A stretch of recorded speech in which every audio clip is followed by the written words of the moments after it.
A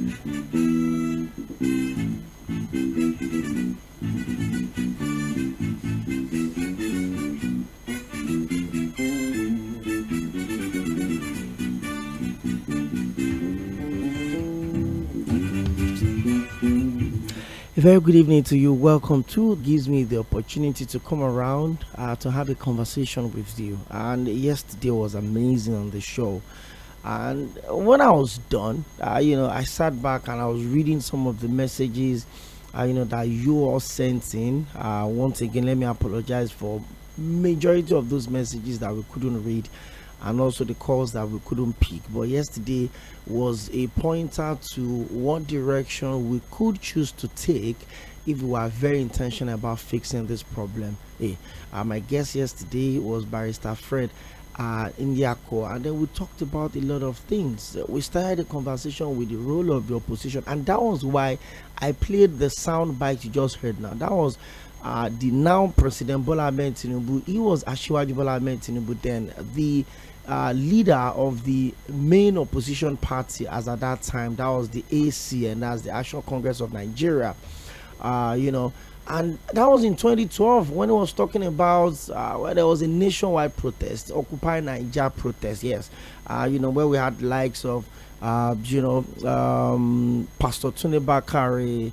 We had the likes of the immediate past governor of Kaduna State, Malam Nasir El-Rufai, that is now speaking as an opposition voice. And we had the likes of, Professor Wole Soyinka. We had the likes of, quite some of your very popular faces, saying, hey, we don't want the removal of subsidy. We don't want this, we don't want that. And the president now, then Asiwaju Bola Ahmed, the national leader of the ACN, was saying, hey, you can't remove subsidy in a whole, you have to remove it in batches. But hey, on the 29th of May 2023 at the Ugu Square in Abuja, we understood how significant those two announcements were. The first, which is the official information passed down to Nigerians that a subsidy is gone. Yes, beneath the surface, we knew that the outgone administration did not make provision for subsidy for the month of June. But maybe it was a trap, maybe it was whatever it was, but it puts the situation in a very bad state. And then everything just changed immediately. There were artificial scarcity of fuel stations were closing up. The ones that had multiple fuel pumps were selling with only one. Some people just didn't even open at all. And then it looks like we've not recovered from there. Yes, the breakthrough came in with the coming upstream of Dangote refinery and also the Port Harcourt refinery, which a friend of mine told me on Sunday that the refinery is actually working and they are lifting product from the refinery, as against what a lot of people were saying in December last year. But all things being equal, I would continue to ask questions, and I will continue to more than anything else, provide a platform for us to have conversations like this. Barrister Adams Atta is live in the studio with me today, and then we'll talk about a lot of issues around labor. Well, if you're joining us for the first time, my name is Ōkpeyèmí Akínyẹ̀dé, and it's my pleasure to have you join us today. We'll always come together on this platform from 4 to 5:30 every Monday to Friday, and this is Mainland 98.3 FM. The name of this program is The Situation Room, and of course you know what that means. It is the situation. It is a space where we discuss major situations in the country, especially as it relates to leadership, accountability, governance, good governance, the politics, the politricks itself, like my friend Dr. Dakade would always say. So once again, I welcome you. And this is not the only platform where we provide these conversation. We start from Sunday 6 to 8 p.m. on Political Roundtable, and of course we'll have midweek politics. Boy oh boy, you can't afford to miss tomorrow 1 to 3 p.m. It is hardcore politics to the very details, and we're going to tomorrow spend quite a lot of time still opening up the conversation around the opposition in this country. Is merger the way out, or you think it is Nigerians turning out to vote? Because if you say people should come together, it's still going to be the best of, well, they always say the worst of us are ruling the best of us. If there's going to be any merger, it is going to be the people that have been at the ends of our affairs for so long. But is that going to be the way forward? Is let me use the street word, collabo, the best way to win election? Or you think The fact that almost 100 million people registered ahead of the 2023 election means that we can have a success rate of about 75%. Look at what Ghana did in their last election. Ghana had a success rate of almost 70% turnout that participated in the last presidential election. That even our own INEC chairman, Professor Mahmoud Yakub, had to give credit to the Ghana electoral body that they did a good job, But what if Nigerians are coming up? Because how do you expect a country with almost 230 million people, with almost about 100 million potential voters, to be electing their president with less than 10 million votes? I mean, it calls into question our level of commitment in terms of our own, when we talk of patriotism. A lot of us just pick up our PVCs because we want to have a document to run transactions, because it's valid at the bank. You can use it for so many other things. But what happens to the spirit of collectivism? What happens to the spirit of our nationalism, our patriotism? Why do we always choose to stay away from election?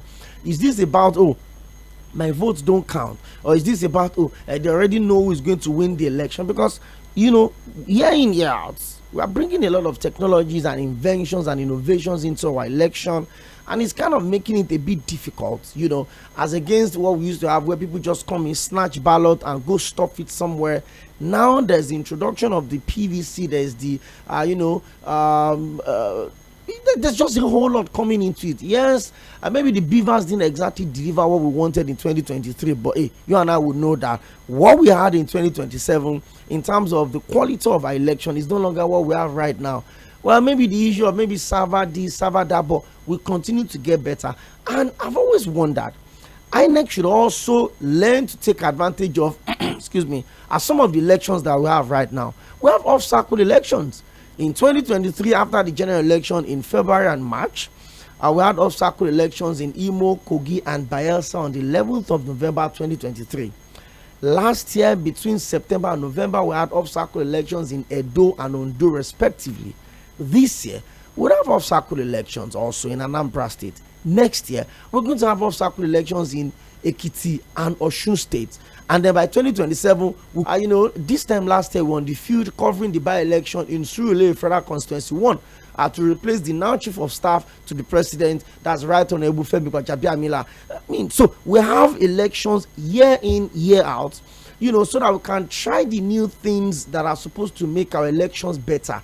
I understand the place of mock elections, but mock elections cannot give you what an actual election would give you. So if we have off-cycle elections, both to the governorship, and we have by-elections to the Senate or the National Assembly or state, that is a space for INEC to try out new things, bring in innovations, bring in technologies that would help our elections to get better. That way, we can, at least when we know that we've made the right choices with leadership, we can now look at, okay, if we choose right, if millions of people come out to choose their leaders, if there's balance of play, if there's, the opposition is vibrant, then why are we not getting things right? If we have a state house of assembly that does not just comprise of members from the same political parties, for instance. So you have, for instance, maybe Lagos House of Assembly, you have maybe, let's say 40 members. You have 15 coming from the APC, you have 11 from the PDP, you have 9 from the Labour Party, you have 3 from the NNPP. It brings in some level of alternative voices. It's not just going to be the yeas have it because it's an executive bill or because it's a bill and because the ruling party is the majority. There's no debate, there's no conversation, nobody's questioning certain laws on the floor of the House. This is not going to help us to get better. But when you have the opposition getting numbers during election, not just filling up. In 2019, we had over 70 political parties participated in the election. In 2023, there were just about 18.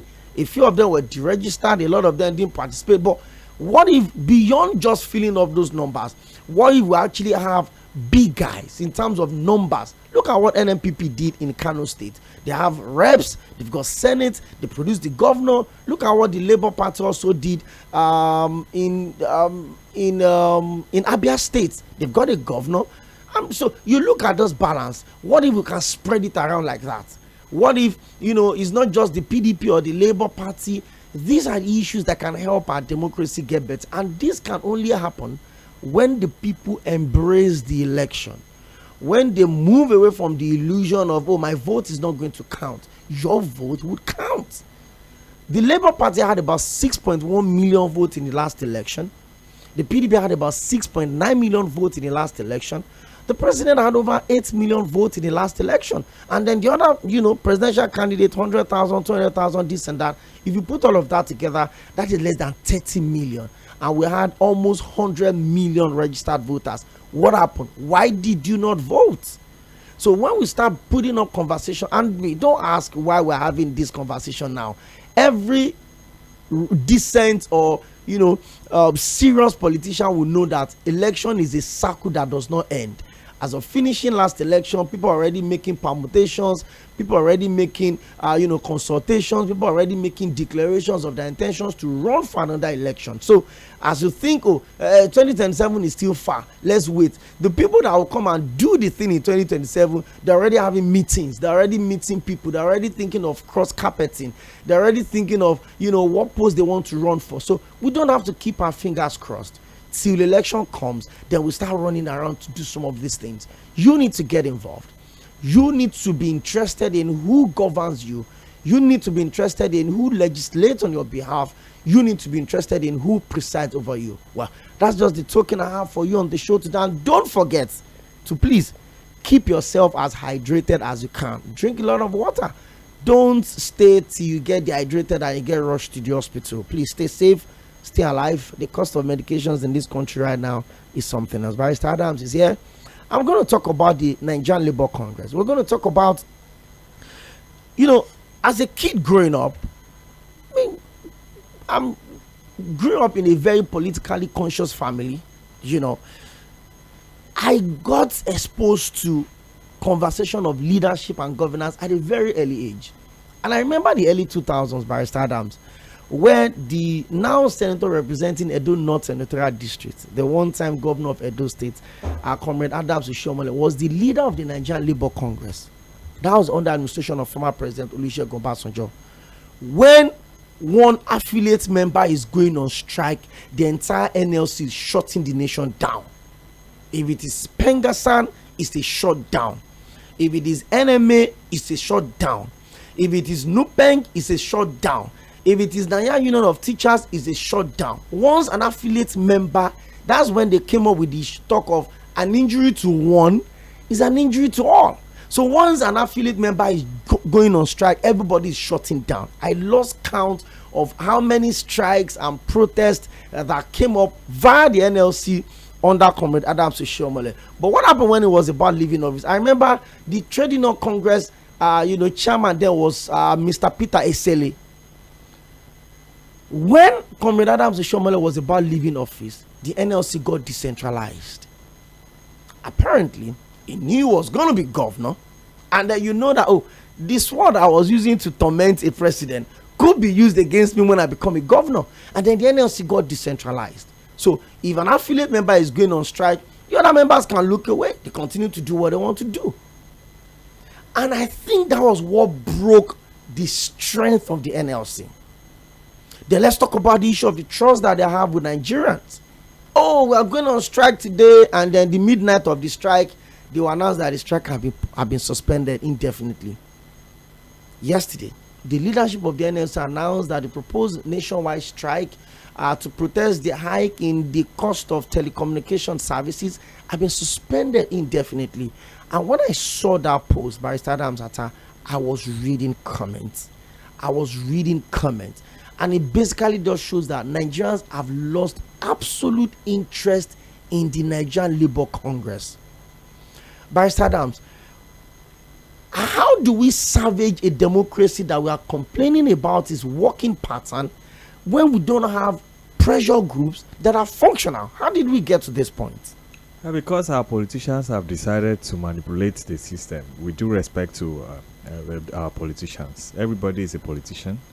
We are born into politics, so it's the right time we understand that fact, and then we key into the system. We understand the fact that freedom is not given voluntarily. You must fight for it. You must request for it. You cannot sit down. I hope you listen to the likes of 𝐓𝐡𝐞, the former vice president, and Rotimi Amaechi, the former governor of Rivers State, recently in a seminar put together wherein Amaechi was saying something. He said that if you are thinking that Mr. President is going to give you power freely like that, you are playing, you are joking. You must go out, you must request for it. So the point I'm making is that we are caught up in this web because of the fact that people have lost interest in the system. Our politicians have used their wisdom, their selfish interest to toy with the system in such a way that is being manipulated to favor them. And that is why I'm not surprised that nobody even care. If not that you are talking about this strike now, I'm not aware. And I'm very optimistic that a lot of Nigerians are not aware of that move. People have lost confidence, interest in the labor union in Nigeria recently, since the inception of this APC government. You can see that no major protests have been held since over more than 10 years now. It's more than a decade now, apart from the NSAS protest, which is another protest on its own per se, apart from the one held against the then president, Jonathan. We have not per se seen any major protests, because you cannot keep quiet and you expect that you get result. You can do it in a civil way. You can close the system and then let the government feel the impact. But rather, these people they are now hobnobbing and romancing with the government. What do you expect? You don't expect anything from them. And that is why Nigerians have lost interest and say, oh, you better go and hustle. You see any person on the street, you say, they are sold out.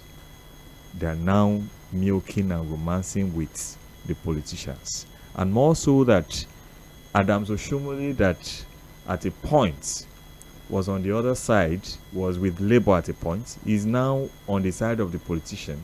And then he's now using his experience, both on the two sides of the coin. He's using it to the advantage of politicians. That is so disheartening and so otherwise. This is something that you were on the other side. You saw how the government was taking advantage of the system. Now you are now on the part of the government. What are you supposed to do? You are supposed to put measures and efforts on board to see that people's rights are being protected. People's interests are being protected. Labor as unionism are not taken for granted. Government should put in the necessary laws, particularly the fact that you are in the National Assembly. It is incumbent on you to ensure that basic laws are put on board to protect Nigerians, employees and employers of labor, and even the whole entire Nigerians. So for me, I think, like I said, I don't have interest in the system as per labor unionism as it is right now, because of the fact that you will see one sector going on strike, or they will make a pronouncement, and then the others will say, no, we are not in agreement. We are not in agreement with. What is the essence of working together in furtherance of same common purpose when you don't work together and have a uniform concession? It's just an exercise in futility. You are out there as a waste product. That's the best way I can describe it. They are not doing anything. Left for me, they should dissolve them, and then Nigerians should have a rethink and rebuild it again. Barrister Adams, I mean, I understand where you're coming from, and you're literally just speaking the mind of millions of Nigerians. You know, there was a time where, if Labour says there's going to be protests, people are already saying, oh, we're going to join them. Oh, we're going to shut down this one. They are sending members to, their local chapters to shut down this one. I remember there was a time in, I think, 2009, where there was ASUU strike. And I think it was about 8 or 9 months of strike. And in between that period, the NLC was carrying out almost monthly solidarity protest in support of ASUU. But the question I want to ask you again is this: if we are complaining about the fact that the component of our democracy is not functional, that the opposition is not living to their responsibilities, what happens to the place of the pressure group? When the issue of the minimum wage came up, we knew how the NLC huffed and goved and threatened to shut down the country, and they were demanding for, I think, now around 69,000 naira minimum wage. They brought it to 630,000. They brought it to 411,000. At the end of the day, we resolved to how much? 70,000 or thereabouts. And as at that time, the more the money was coming down, petrol was going up from 540 naira to 672 naira to 711 naira to 819 naira to how much are we buying it? Almost 1,000 naira. And then we had a minimum wage of 7. And then just were asking, how did you arrive at 70,000 naira minimum wage? Labor, how did you move from 969 naira demand to 70 naira? How were you able to process all of this? Like I said, you are like one part of the millions of Nigerians that don't believe in labor anymore. Is this not something we should worry about? If we say the opposition is not living to the responsibilities, if we now say that the pressure groups which the Nigerian Labour Congress is a part of, is also failing, don't you think it's a big risk to our democracy, Barrister Adams Atta? Yes, and that's what a lot of advocates and politicians and people, Nigerians, are saying right now, because we are seeing a situation where the country is now leading to one party system, and it's not hygienic for our dear little democracy that we are nursing and building over the years. Because if you look at the length and breadth of our democracy right now, you agree with me that it's still growing, and then we are yet to get there. But it's incumbent on us to build this democracy in such a way that some selfish individuals and politicians will not hijack the system. We must take responsibility for our decision. People must come out to exercise their constitutional rights. You must vote. Otherwise, we are going to continue to be caught up in the web of these few selfish individuals. You can see the numbers of people that put in for PVCs, and then you see the numbers of people that came out to vote. It's not even, if you put the votes of the three major parties together, it's not even up to 20 million out of about 100 thereabout percent. So it's not really encouraging. So the point I'm making is that we must take up the responsibility of building this country individually.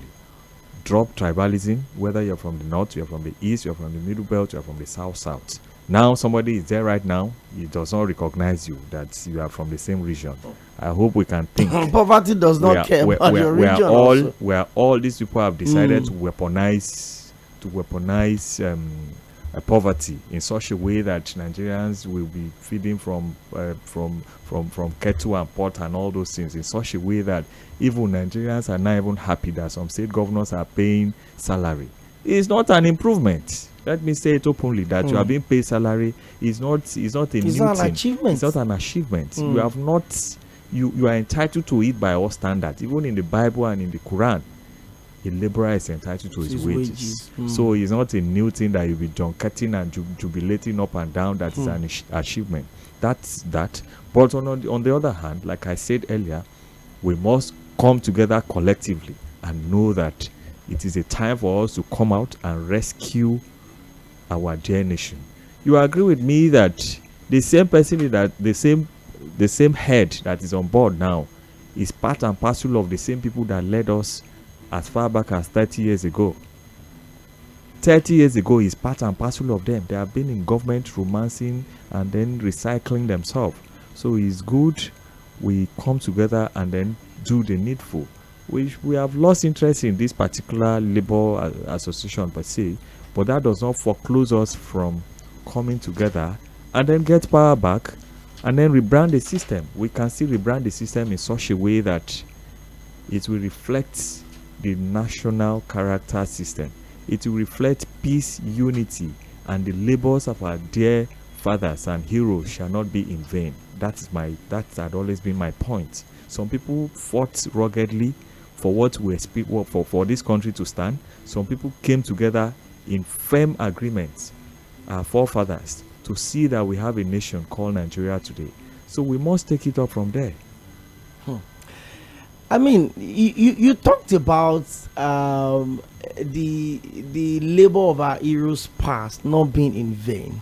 It's something that I've, even before the national anthem got changed, Barrister Adams Atta, is something I've sat down and I've absolutely looked at, that the people that really, brought up this democracy, was it done in the proper faith? Because you ask yourself, if we say we've been here since 1960, if you say we've been here for maybe 27 years now of unbroken democracy, beyond those numbers, what exactly have we achieved as a democratic nation? You look at the other countries that, literally got up the developing nation or third world nation, scale. Look at how big, especially the Asian tigers. I understand that people can say, you cannot measure the same yardstick, but leadership is not rocket science, right? I mean, it's about doing the right thing. It's about prioritizing the needs of your people. But let me read something for you. The aims and objective of the Nigerian Labour Congress. It says, 1, to promote, defend, and advance the economic, political, and social rights and well-being of the Nigerian workers and pensioners. He said 2, to continually enhance the quality of life and improve the income and other working conditions of the workers. He said to promote and sustain the unity of Nigeria's trade unions, ensure total unionization of all workers irrespective of their creed, state of origin, gender, and political beliefs. It also said that to promote the existence of one trade union and one federation of trade unions in every industry, including the emergence of one central labor organization in Nigeria, which is the NLC.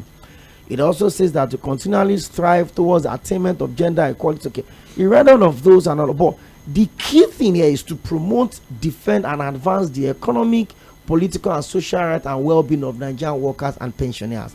From your own observation, do you think the NLC had failed in this regard? Yes, they have failed woefully. If you ask me to rate them in the last 8 to 10 years, I will rate them 2/10, and that even 2 is as a matter of sympathy for them. Otherwise, they have failed woefully. People are suffering, and you expect me to give them credit or kudos? If you look at what you just read out, you will agree with me that the primary responsibility is to ensure that the welfareism of Nigerians are not taken for granted. So by all standard, and they are even there, if you furthermore down what you read down, you agree with me that part and parcel of their body is to oversee that all other associations, similar associations, are not taken for granted, and they come together to see that Nigerians' welfareism are well catered for. How far can you say that they have done? I'm asking you, how far? Nothing to write home about. Incessant increments on a daily basis. And there's no reaction. In the telecom, increment, tariff, as I'm speaking to you in any moment from now, the power sector is said to increase another tariff. Government is taking decision without them being involved. Are they sleeping? What is their purpose? If you cannot define the purpose of your existence, then you don't need to exist. Nemo dat quod non habet. You can't give out what you don't have. You have to. Your primary responsibility is well stipulated. You need to. The lacunas in the system is that these people are now frolicking with politicians. That is a fiasco in that aspect. They are now being friends with politicians, and they are supposed to be an independent body. They're supposed to be a pressure group. Yes, not to be a member of a political party. The constitution allow you to belong to a political party. You exercise your vote, but not to come out and then openly initiate the association in such a way that people can identify you with a political party. It's not done. So for me, I think they have failed. I owe them no any sense of apology. It's my opinion about them. Nigerians will agree with me that they have failed woefully. People are suffering. Government is recklessly increasing tariff in all aspects, and then you expect some of us who are strong advocates to keep quiet. It's not done. It's not done. What will I tell God in heaven? That I refuse to voice out when people are suffering? Unacceptable. I'm saying it openly today. If you are grossly incompetent and you are overseeing the affairs of the labor union all over the state of the federation, even from the top level down to the lower cadet, if you know you are grossly incompetent, give way. Let competent people who are vocal, who are active, let the youth, let them come out, so that we can use the social media to drag with the government, and then the government will know that indeed the youth still exists, and we have a way of putting things in order. Barrister Adam, you talked about the politicization of labor unions in this country, and I absolutely agree with you. I've lost count of how many former labor leaders that are now maybe in the Senate, that are holding political posts. Nobody is saying they should not. I mean, it's your right. As the former chairman of the president of Nigerian Labour Congress, from there you went to contest for Edo State governor. You won. You served 8 years. You did national chairman of the ruling All Progressive Congress. You were removed from your ward. Now you're in the Senate, and it's basically about the same story for quite a few of them. But is it possible to separate labor union in Nigeria from politics? Now, I'm not even talking about the Labour Party thing, because if you look at the logo of the Nigerian Labour Congress, if you look at the logo of the Nigerian Labour Congress, the outside of the logo, the only difference between the NLC logo and the Labour Party is what is inside. The inside of the logo of the NLC has NLC written, then there's hoe and there's cutlass, something like that. So that was what was removed. Then it now had father, mother, and child in the logo that formed the Nigerian, the Labour Party itself. So it's difficult. And one of the issues that came up in the build up of the 2023 election was, is Labour Party the one sponsoring the candidate of the party? Issues here and there, the politicization of the NLC itself. But is it possible that we'll have these things separate? Can the NLC survive without being politically involved? We've seen the chairman, the national president of the NLC, Comrade Joe Ajero. He was at the Dubai conference last year on the entourage of Mr. President. There were also issues built up to the Imo State governorship election in November 2023, where there were allegations that Joe Ajero was coming to endorse the candidate of the Labour Party in the state. Remember that Pico where he was beaten, and then so we've had this politicization story around the operations of the NLC. Is it possible that we separate these two entities? No, if you look at the law establishing the union, you agree with me that it's an independent body. Is that political? Yes, it's an independent body. Let's even look at the law establishing it. It says you are supposed to be an independent body. So we're now looking at the human aspect of it, that you will see that by the provisions of the Constitution, which says that you can belong to any political party of your choice. By law, you can, whether you are the president, you are the chairman, whatever you must belong to, you can belong to any political party of your choice. That's one. And then number two, the fact that you can belong to any political party of your choice does not mean that you hide under the umbrella or a brand of the union to endorse a candidate. If you do that, you are operating on the frolic on your own. You are being fraudulent. You want to take advantage of your position to endorse a candidate. So if you do that, you can see what happened to him recently, the build up towards the election last year, wherein he was accused that he has adopted the candidate of the Labour Party per se. You see the outcome of it. The other party will not take it lightly for you. So it's important for you to respect a fair election. You create awareness where Nigerians will come out and exercise their vote. That's what your office is exclusively meant to. Because if we have a bad leader, there is nothing you can do. An inexperienced politician can only improve by training. But however, we must ensure that a proper awareness is being carried out during election period. Labour can sanitize people on their constitutional right, how to vote, illiterate people, but that does not mean you will carry a flag of a party, or you raise up a hand of a candidate, or you market a candidate during election period. Especially when you are still holding leadership role in the NLC. Particularly because of the fact that you are carrying a very strong position that is worthy. So for that, you must, as reasonable as possible, ensure acceptable. The government can decide to take on you at any time, like what he experienced. So for me, I literally do not agree with the union to belong to any political party, because once you belong to any political party, assuming the other party won the election, how are you now going to Align with the ruling party. Align with the ruling party. How do you show loyalty? They will just be aggressive towards you, because after all, you didn't support them. Go and continue your relationship with the loser. Nobody wants to identify with a loser, and that is why you see a lot of attempts, mutiny, insider situation wherein they will remove the current person on board. So for me, it's important, and that's what I'm advocating for.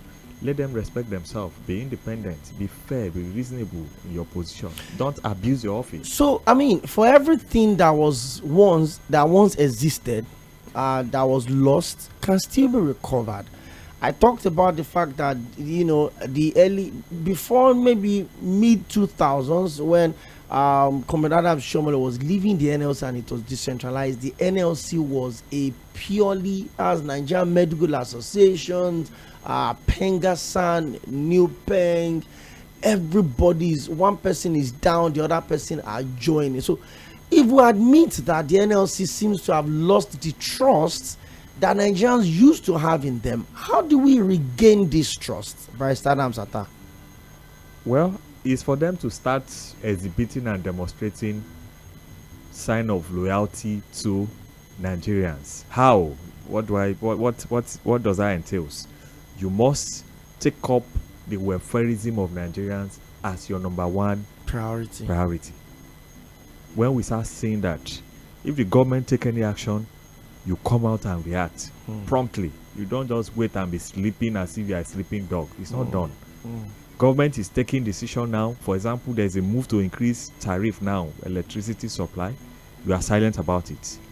There's this telecom, there's an increment recently. You came on board, you make a pronouncement a few days ago, and then all of a sudden overnight, you make a pronouncement, you counter yourself. Who will take you serious? Nobody on earth will take you serious. People already accept their fate as it is right now, but in specific response to your question, you have asked, how can we regain that trust in them? Let me say it is very simple. Do the needful, and then people will have that trust in you. As long as you continue to fail, nobody celebrate failure all over the world, because if you cannot get the purpose to which you are being established, it's as good as you are nothing.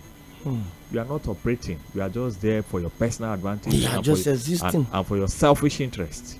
That's the best way I can describe it. Because if out of 100 million people and then 99 million say, we don't want you, you can't even record us call 1 or 2 or 0. What are you there for? People have lost interest all over the federation.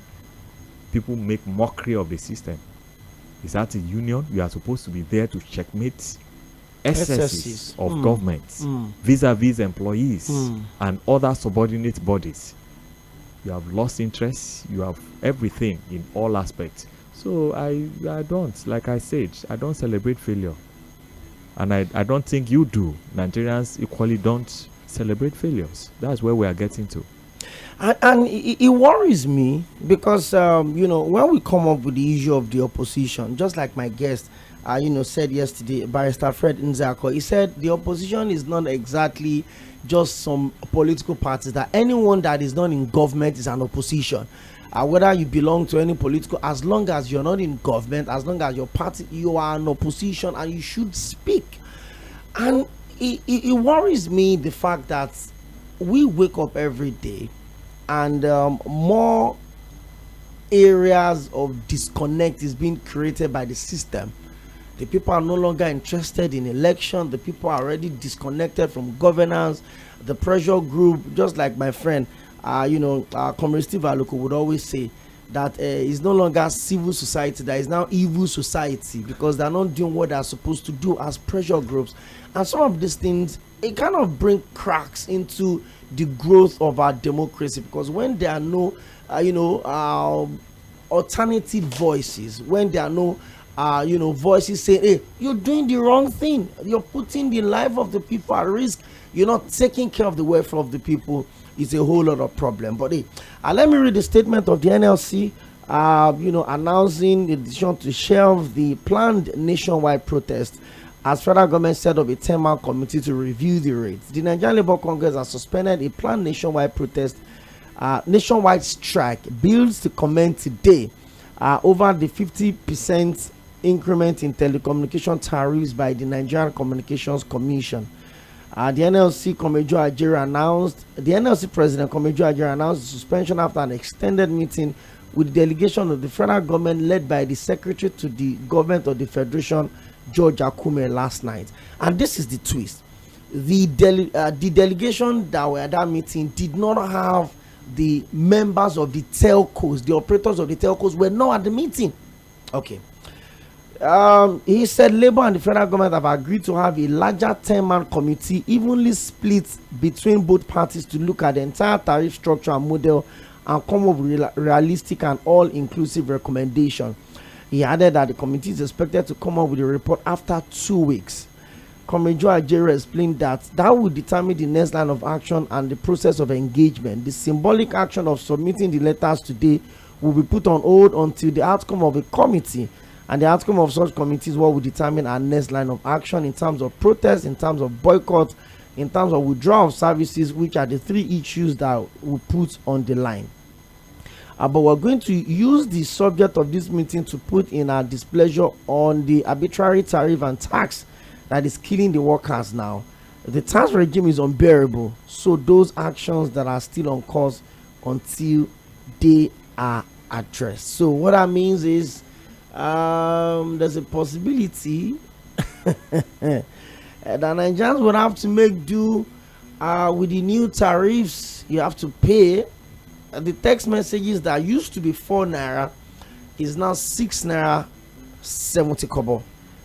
And your 1 minute that was 11 naira before 1 minute call is now 16 naira, and then your data had also gone up. So what that means is that you'll have to pay more for services. But my worry is this: even if Nigerians accept the new tariffs, Barrister Adams, what is the guarantee that the telcos would also live up to their responsibility in terms of quality services? Now, I'm right in front of you, Barrister Adams. Your phone is on. My phone is on. I can put a call through to you right now, and it's going to tell me that your number is switched off. I can send you a text right now, and you probably will not get that text message until you get home, maybe later in the night. And so the people are saying, hey, if it rains, there's a problem. If I move out of these radios, there's a problem. If I have data, sometimes I cannot send emergency messages. How? Let's even admit that the new tariffs goes into effect. How do we hold these people accountable in terms of providing quality services alongside the increment when the NLC is almost compromised? Yes, you see that the consumers in this part of the world were vulnerable because we literally find it so difficult and so hard to enforce our rights, because assuming you want to go and enforce your rights now, you write to them, you need to write a letter first, and then you need to wait and then go through the route of going to court to enforce your rights and everything. It's so terrible and then so stressful, and that is why we are calling on the government. The government needs to take up the responsibility of ensuring that in as much as these people want to increase the tariff, it's also incumbent on the government to be sure and optimistic that these people are not taking Nigerian for granted. Oh, you want to increase your tariff? Fine, but we want a better service. These are part and parcel of a bargaining power, and that's what I'm saying it openly now to the labor union. That's what I'm saying it openly now to the labor union. As you go there to negotiate, also take the interests of the people that you are representing, Nigerians. I'm begging you people, labor union, please, I'm begging passionately. It has gotten to that point now. Yes, we have to beg I have to beg them, because we don't have any other body that is going to represent us for the purpose of that meeting. So I'm begging passionately, as you go for that meeting, ask them the following question. Now you want to increase your tariff. What is the benefit of this increment to Nigerians? Why do you want to increase the tariff? Assuming you want to increase this tariff, we are equally saying that and demanding in specific terms, because it's contracts. They are not helping us. This thing is you give it to me, I give it to you. There's an offer, there's an acceptance, and there's a consideration. So it's a pure contract because it has all the basic ingredients of a valid contract. So as you go in there, you ask them, oh, you want us to pay so amount. How about I want to send message to my son, and it's a very urgent message, and then I send it, you deduct my money 6 naira 1 p.m. and then my son is getting the message around 4 p.m. and the purpose to which that message has been sent has been defeated. Have I not occasionally lost? There are situations where it does happen, where somebody needs an urgent message from you. So with all these lacunas in the system and all this enigma and the issues in the system, you don't just go there and then they give you cocktail and then they give you tea and coffee or something thereabout, and then you are there, you now act as if everything is okay. So if you must represent us, you must be an expert in the field to which the meeting is being slated for. Not that you are a random person and then you are being selected to go and represent Nigerians in the labor meeting with government and the body. I beg passionately, please get professionals who have the interests of Nigerians at heart. Night, and I watched this interview from start to finish. Was talking about the fact that the increment had become a necessity because of cost of running the business. They have to balance the books, the taxes have gone up, the cost of diesel, security issues, that they are sabotaged, their facilities are being destroyed, and they have to. He just listed a lot of those things. He just kept on going, and I'm like, okay, let's agree that I'm willing to pay 6 naira for SMS. Let's agree that I don't mind my data going up. I mean, it's okay with me. But in return, do I get improvement in the quality of the services that you're offering? And I was like, yes, certainly. But the question is who holds them to account? That's the problem. You start this question, your response with something that Nigerian consumers are being taken for granted. And I think I started this conversation some months back. I have data on my phone. I cannot use the internet. There's no access. I have credit on my phone. I can't make calls. I have airtime on my phone. I can't send SMS. I can't put calls through. I pay for electricity. I'm not getting it. I pay for water. It's not coming at the right time. I buy a commodity and it's not the quality I paid for. There's nobody to attend to me. I buy a product, it's expired. Nobody's saying anything. And then they tell you that, the Consumer Protection Council or the Consumer Competition Council is effective. You reach out to them, nobody's talking to you. It looks like it's a circle that will continue and go on. And that is where we need the pressure groups to come through.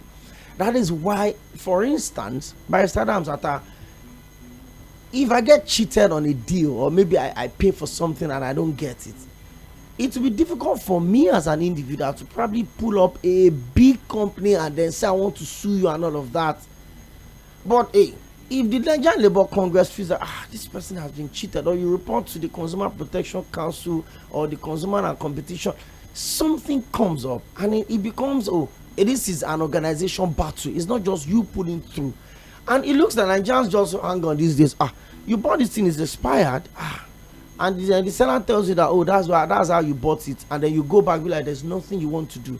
You buy a bottle of drink, and then you see that there are particles inside. There's nobody to report to. I hope that the Nigerian Labour Congress understand that the moment or the more issues like this happen, where you tell Nigerians, there's going to be strike, and then Nigerians are like, maybe this strike will help us to drive home this demand, and maybe and then you withdraw from it. You continue to lose credibility in the eyes of the people. Okay, I look at when one of the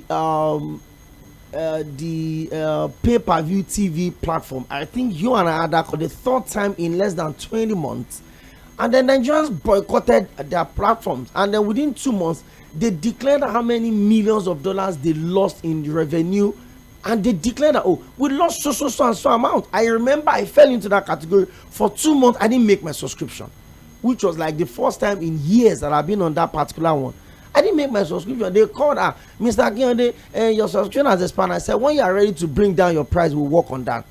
And in December, they had about 4 or 5 days of free, not free as such. No matter the bouquet you are, you have unlimited access to all of those things. So, and then they went back to the old prices. Is NLC truly concerned about the welfare of Nigerians? You have asked about this before. I've told you they are not. No, the reason why I'm bringing this up is I'm not even a leader in the NLC, Barrister Adams, but I can see the problems that we are facing. I don't need to be a member of the NLC. I don't need to be a member of the Trade Union Congress. I don't need to be an affiliate member. I can see the challenges that we are facing.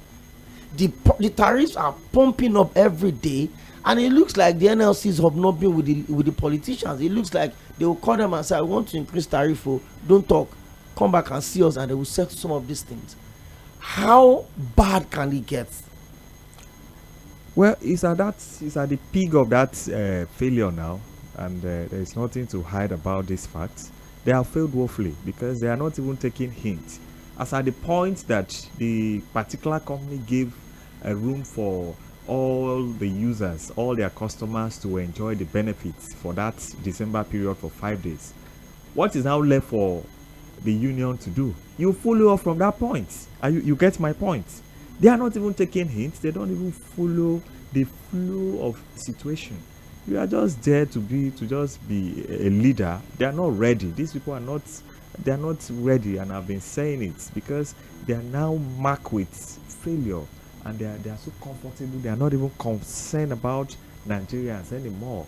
So I can't continue to disturb myself about this, but rather I will say the truth how it is. Like I said, what am I going to tell God in heaven if we don't say the truth? If we don't speak to the system, we need to continue to speak to the system. I'm worried, and I want to believe that everyone listening right now is also concerned about how the NLC constantly seems to be losing the trust and the belief that Nigerians used to have in them. Because I will still continue to say this. As a kid that grew up on the street of Surulere, we get to see these things that, once there's a protest, everybody's walking around, everybody's moving around, everybody is asking questions, shops are closed. Sometimes you even look at protests these days and then the government is not even saying anything. Sometimes you look at some of the protests that we have these days and then the government is not even looking at you. They will even ask you, there was a report of one of the state-owned media house that went on protest recently, and then the commissioner of information was reported to be asking them that, you've closed down for 4 days, did anybody speak to you? When you are ready, you come and talk to us. And I'm like, that is one of the worst ways you can call the bluff of a labor union. That you've closed down, you're protesting, nobody's even seeing you, nobody's even looking at you, nobody's even hearing you out. And the moment issues like that come up, is the government literally saying, you know what, the NLC can go to wherever they want to go to, we don't care about them. The NLC can decide to shut down whatever they want to shut down. We'll look for alternative means of getting things done. And that's basically something that should worry us, because when we say democracy has to thrive, it is not just about the opposition. When we say democracy has to continue to grow, it is not just about what we get during the election. It is how pressure groups are also playing their parts to make sure that the government is being called into question at different times, especially when wrong decisions are being taken. Now let me allow you to join the conversation. It is the Situation Room live from Mainland 98.3 FM. Barrister Adams Atta is in the studio live with me, and we're looking at the continuous breach of trust between Nigerians and the Nigerian Labour Congress. And like you heard, they're supposed to be the chief custodian, or let me put it this way, to push for quality welfare for Nigerian workers. But what do we have at this point? It seems that it is disappointment after disappointment. It seems is distrust upon distrust. It seems is sabotage or compromise upon compromise. We should do more as pressure groups. God willing, on Thursday or Friday, Comrade Steve Aluko is the executive director of the civil liberty organizations in Nigeria. You should join us on the show. You can also join us today, 09136000410, or you go on facebook.com/mainland 98.3 FM. We're streaming. You can also go on youtube.com/mainland 98.3 and watch us live, and also drop your comment. Again, I'll take the number, 09136000410. I'll pick your calls and also read your messages in between. Hello, good evening. Good evening to you, and the barrister there. Good to have you on the show. Your NSC is not supposed to be apolitical. The contrary is the case now. You know how they went shopping for presidential candidates. If it was leadership of NSC and TUC that were shopping for political the presidential candidate during the last election. They came from Kaduna to Abuja, where their train was derailed, you should remember, which it's not supposed to be. Then this situation that I even contributed on Saturday. The NSC chairman in Lagos was abusing me. Say I'm unashamed to say that. Now it has been happening several times, and it has happened again. You say this is the leader of the union. You are serving the people, not do the service for you. They only want the increase. Because now, and you are ready to pay. We are not ready to. Dealers are not ready to pay. The government has to bring about. Thank you very much, Engineer Niso. But please, let's make this as brief as it can, so that we can pick. You're welcome. I'm calling from command. Okay. Happy New Year. Same to you. Oh, that's true. You did not join us on the show this year. You're welcome. Yes. I love what you are discussing this morning. For democracy to be complete, the tenets of democracy, there must be an active protest. And it's not like people just always call protest. They demoralize protest because they think it's something radical. We can make use of the social media to say capital rejection to some of these policies. I was discussing with some people. I said, even the democracy we claim, even the independence of this nation that we claim we are doing, was gotten through a well-planned, very, very good structured protest, which was won through the print media. And that is what we are saying. Even if it's print media, let's neglect NLC. They are irresponsible. I can say it with all my mouth. It is not the kind of NLC that we know. Gone are those days. And this man has also become a puppet in politics now too. Sɪᴛᴜᴜᴛᴇʀ He will hold Obasanjo to his nose like this and force them to stand still. That is NLC that we know. But this set of NLC that we have, they are irresponsible. So we should neglect the NLC and fight for our own rights. We are the one that is affected. We are the one that will be paying all these things. We are the one that will be buying expired goods. So we have to demand for the right thing to be done in this nation. These people are not ready to do anything. The government are not ready to do anything. The NSC is not ready to do anything. So the people are at the receiving end. And I see the future of this nation. Thank you very much. It's tough for me to cut you off after 1 minute, but please, I don't even want to do that. Hello, good evening, Mr. Lucky. Hello, good evening. We're lucky to have you on the show today. Thank you very much. I thank your guests too. Thank you. So quick on my own is that this NSC for me, I didn't me good for Nigeria, but it was set up. What I thought. If you look at the whole NSC, 80% they are APC members, especially from Lagos here. So one person cannot control you. Just the head. That is why their contract Lagos will not go because of their district. So for me, it was set up. What I said. That is then about this NEPA. Maybe I will come. I don't know what I want to say again. Thank you very much. Thank you very much. 90 straight minutes every day from Monday to Friday. Conversation around leadership, governance, politics, accountability, politics. Robert. Mr. Robert, where are you calling from? I'm calling you from Apapa. Okay. Okay. This Aďero that is blowing hot now, that the government is shooting Nigeria. We are paying high on electricity. The tariff is too high.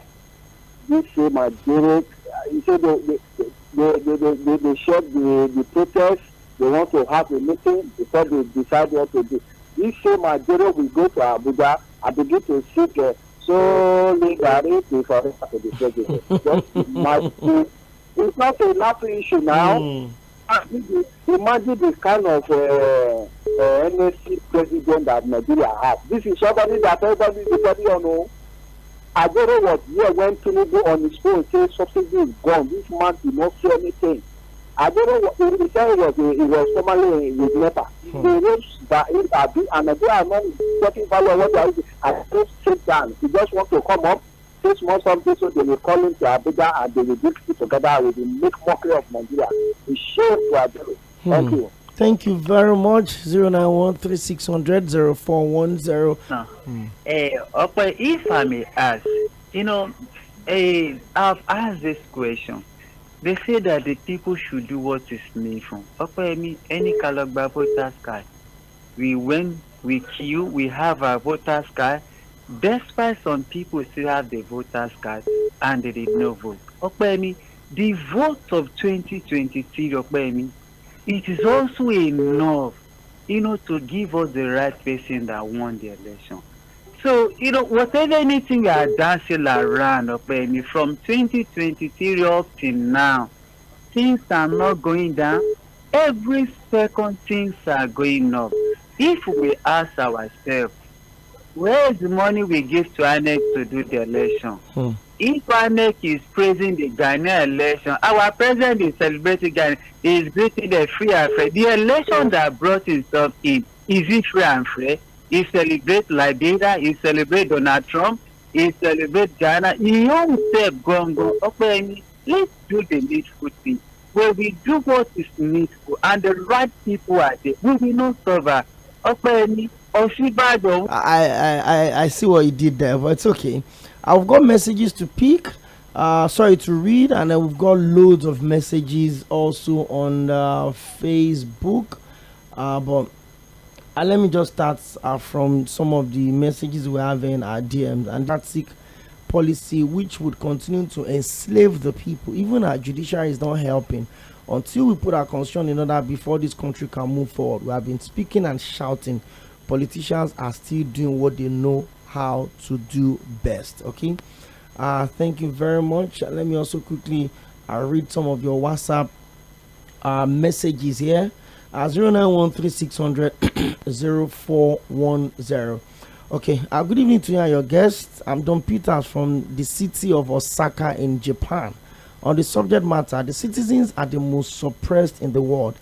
They are loyal to the government who does not provide good governance for them, and then they pay for what they don't use. The telecommunication company have not done anything wrong in increasing the price of the product. The APC government is over there, is the worst industry of the world, but they don't want to admit it. Since you start getting better in Nigeria, only when Nigeria will get their leadership right. Don Peters from Osaka in Japan. Okay.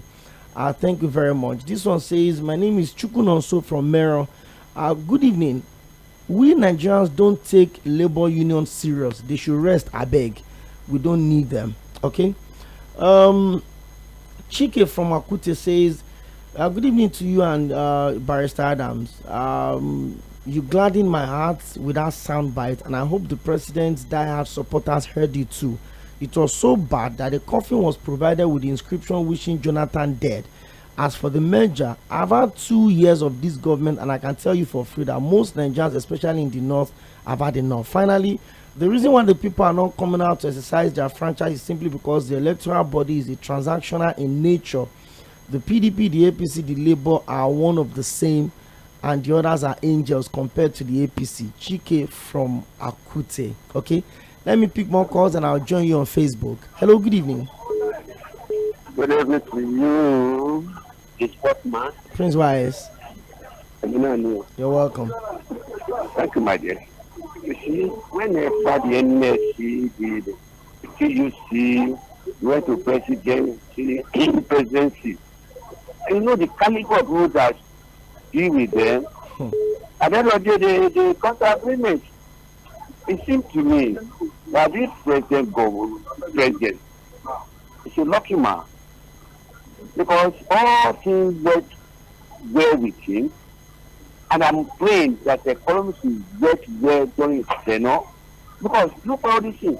They increase it, the NSC, the labor, they will buy, they can't buy.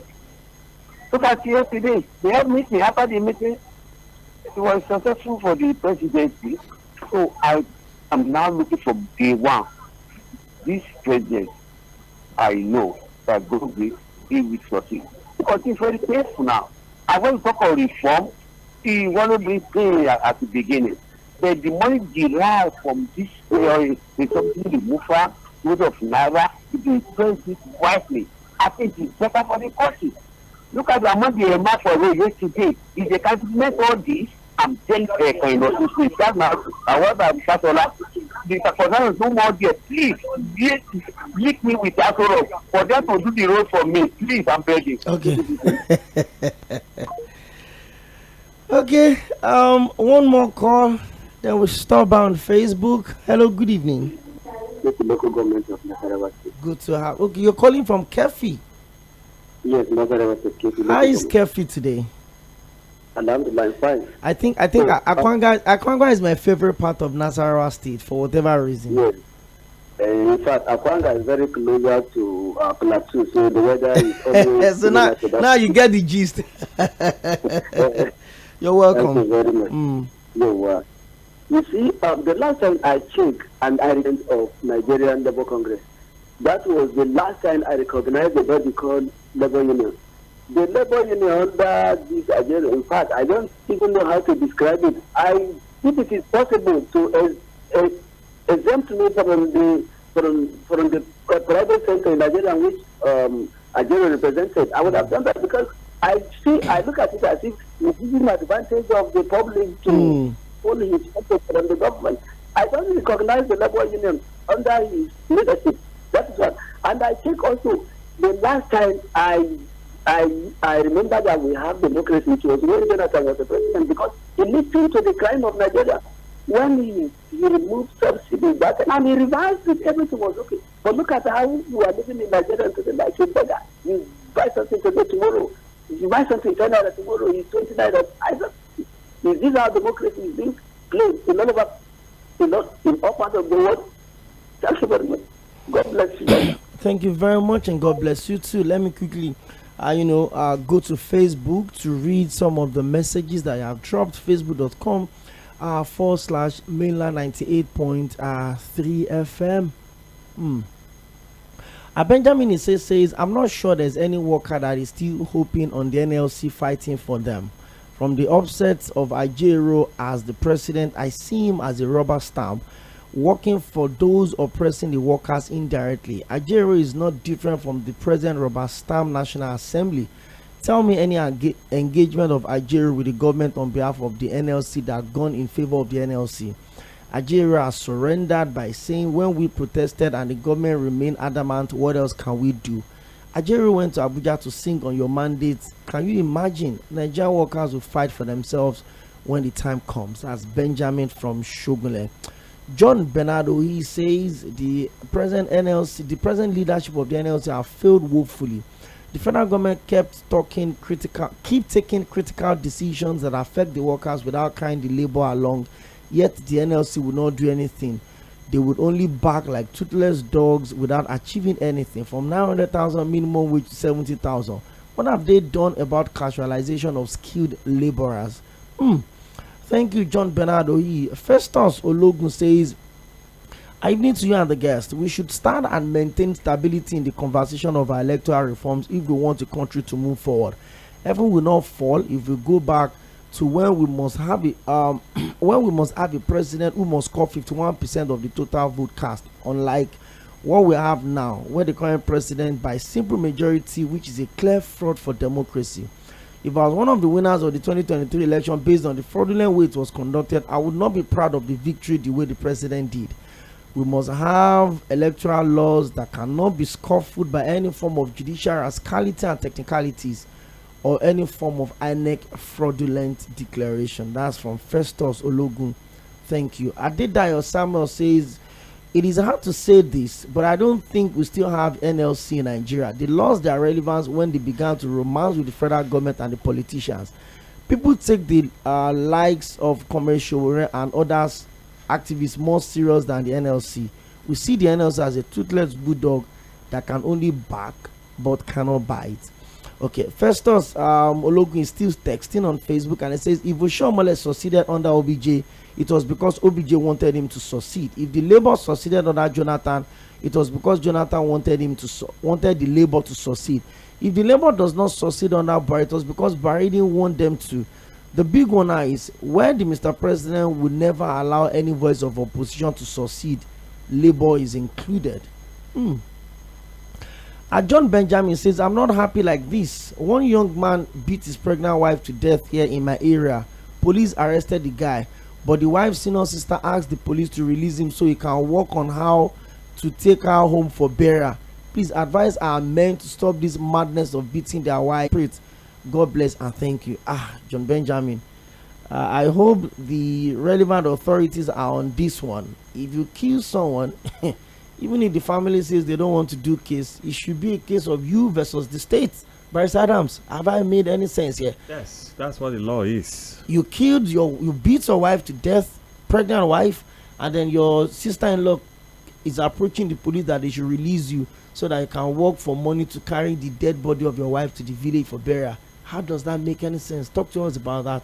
It's a wrong step, and I advise that the person should step aside and allow the rule of law investigation to have its course, because it's not even safe for the defendant, the accused person, to even be out at that period. The anger and the provocation of the adverse party, they may retaliate and then kill the person, and then you see that it will amount to an eye for an eye justice, jungle justice. So we don't pray for that. What is important is that even though you kill somebody now, you are still presumed innocent. So it's important for the person to remain in the custody of the police for his own safety. Yes.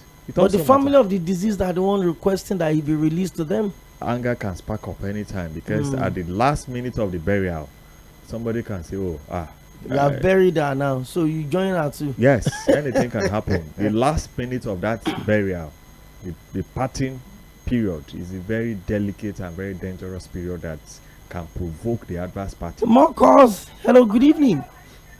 Good evening, Oᴘᴜ. You're welcome. My greetings to your guest. Yes, thank you. I have been listening to the analysis in the section of this program. Your guest has said it all. His analysis is top notch. But the issue is a 2020 protest where there was a peaceful protest at Lekki. We knew what ended, how it ended up there. How the army was commanded to go there, how the protesters were singing national anthem and honoring the army, how figure was proved. Now you see all this things, you find out that these were the people that protesting peacefully. These are people that telling Nigerian army by raising Nigerian flag that we are together for we are fighting for the cause of justice.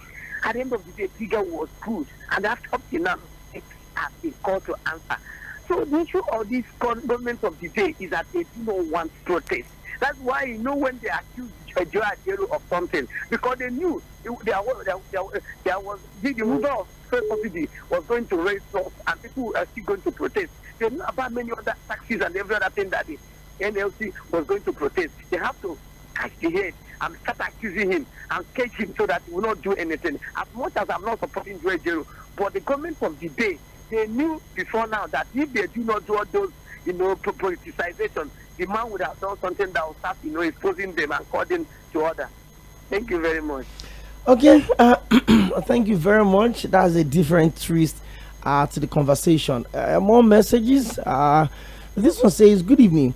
Good job you're doing on your show. Please, the sound of the president you play, please, can you play it for us again so that the people would know that the president was once an opposition party member, and even my party can also do the same. My name is Festus from Ikorodu. Okay, you didn't tell us what party you belong to, but it's okay. If time permits and if my producer allows, I will still play you that sound bite. Okay, this one says, good evening. Okpa, you started a conversation around electoral reforms. Please let us sustain that tempo so that people would make political choices not because they want to, but because they really truly have to. Okay, thank you very much. That's Femi from Ijayi. More calls. Hello, good evening. Hello, good evening. You're welcome. This is Kenneth calling from Ketu. Okay, Mr. Kenneth, good to have you on the show. All right. I'm talking about Labour and the jail and stance about protest. But there's certain one fact that Nigerians should understand about. I could recall when Tinubu removed fuel subsidy on the day of inauguration. This same NLC we are all castigating today wanted to embark on protest and all of that. It's still Nigerians. I could remember NLC members from Southwest, from Northwest, all of them backed off from the protest. Adyero was blackmailed. That is because of Obi lost the election. That's the reason why he wanted to protest. And ever since then, if you've been observing very critically the events since after that time, Adyero totally backed off. I don't know if Nigeria, it's just that Nigeria has, some of us have a shot. Sorry, can I ask you a question? Okay. Is backing up, let me play along with the narrative you painted. Okay. Right? But is backing off the next thing to do? And if you backed out, why don't you just resign and someone else takes up your position? If you feel because Nigerians blackmailed you into not protesting and then you don't want to do it again, you back down, you get out of that position, and then someone else takes the responsibility. No, I understand. Okay. I understand very well what you are trying to say, but I'm saying that you should also put it in proper context.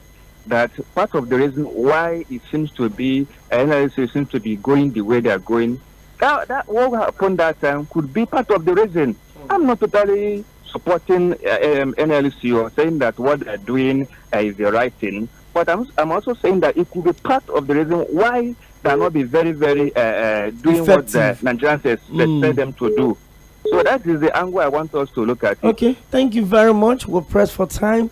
I think I can still squeeze in one more message, then I'll allow my guests to wrap up the conversation. Tᴏɪᴛᴛᴇʀ Michael on Facebook is talking to us, and it says, for how long are we going to continue to deceive ourselves by pretending that Nigerian Labour Congress is fighting for the masses? They are only fighting for their pockets. Imagine if someone like Shure is the NLC president. Do you think by now that so many subsidies that have been removed by this current administration will not have been returned? Only divine intervention can bring the masses out of this terrible economic situation. I only pity those that may be deported because it is nothing but from fry pan to fire. Ọlọ́run á gbà wá o. God bless Nigeria. Tèmítọ́pẹ́ Onọ́tìyè from Ìjàgẹ̀mọ́ community. Thank you very much. Wow. There's somebody made a statement and said, if they explain Nigeria to you and you understand, then the person did not explain well. I read a story this morning of some of the atrocities that are going on in the prison, the correctional centers in one of the states, in the Middle Belt.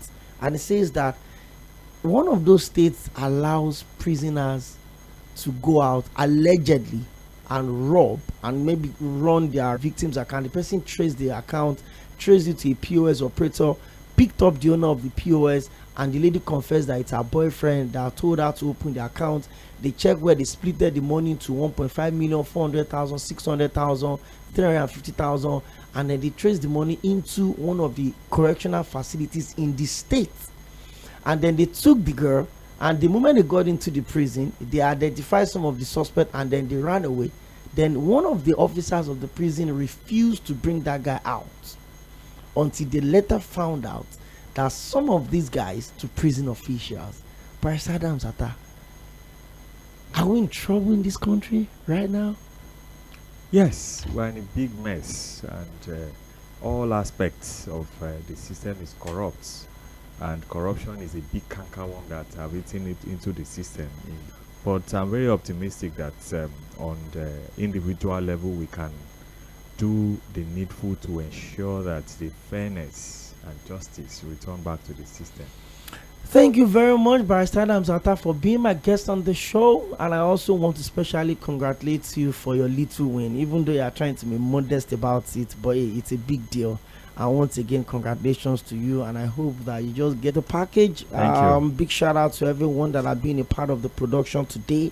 Apologies, I can't read your messages anymore, and I can't even pick your calls anymore. But this program continues tomorrow by 4 p.m. on the same station, Milan FM. But by 5:30, there's going to be the Sunset News, and by 6 o'clock, I'll come back to take you through the world of sport on Sport Cruise. Some massive deadline transfer moves happened yesterday. Tottenham Hotspur were in the news. Aston Villa also brought in a couple of players. 5 times Champions League winner Marco Asensio had moved from PSG to Villa Park, and of course, former Manchester United striker Marcus Rashford has also joined the Unai team. Well, we'll talk about all of that by 6 o'clock.